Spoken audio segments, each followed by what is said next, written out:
রাশিয়ার অর্থনীতি দুর্বল করতে নতুন কৌশল নিচ্ছেন মার্কিন প্রেসিডেন্ট ডোনাল্ড ট্রাম্প।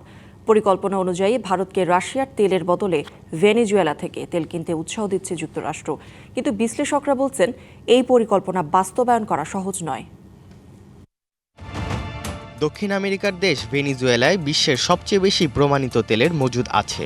এদেশের ভারী ধরনের তেল ভারতের রিফাইনারির জন্য বেশ উপযোগী। তাই যুক্তরাষ্ট্র চায় ভারত রাশিয়ার বদলে ভেনেজুয়েলা ও যুক্তরাষ্ট্র থেকে তেল ক্রয় করুক। এর লক্ষ্য রাশিয়ার তেল বিক্রি কমিয়ে যুদ্ধের অর্থ যোগান দুর্বল করা। কিন্তু বড় সমস্যা হলো ভেনেজুয়েলার তেল উৎপাদন এখনও খুব কম। বর্তমানে দেশটি প্রায় 10 লাখ ব্যারেল তেল উৎপাদন করে। এর বড় অংশই রপ্তানি হয় চায়নায়। অন্যদিকে ভারত প্রতিদিন 15 লাখ ব্যারেল তেল আমদানি করে রাশিয়া থেকে। তাই ভেনেজুয়েলার পক্ষে এখনই সেই চাহিদা পূরণ করা সম্ভব নয়।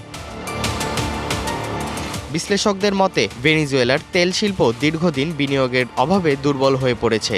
1990-এর দশকে দেশটি দিনে 30 লাখ ব্যারেলের বেশি তেল উৎপাদন করত, কিন্তু অবকাঠামো ভেঙে পড়ায় উৎপাদন অনেক কমে গেছে।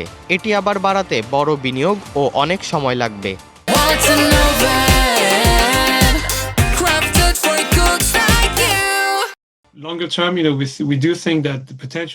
এটি অবশ্যই সঠিক পদক্ষেপ, তবে উৎপাদন বাড়াতে বড় বিনিয়োগ এবং সময় লাগবে।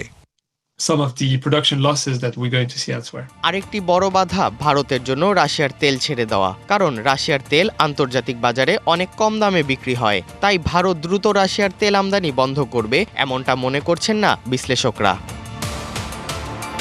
তবুও বিশ্লেষকদের মতে ভারত ধীরে ধীরে রাশিয়ার তেল কম কিনলে মস্কোর অর্থনীতিতে চাপ বাড়তে পারে। এতে ইউক্রেন যুদ্ধ চালিয়ে যাওয়া রাশিয়ার জন্য আরও কঠিন হতে পারে। Irteza Chowdhury, DBC news desk.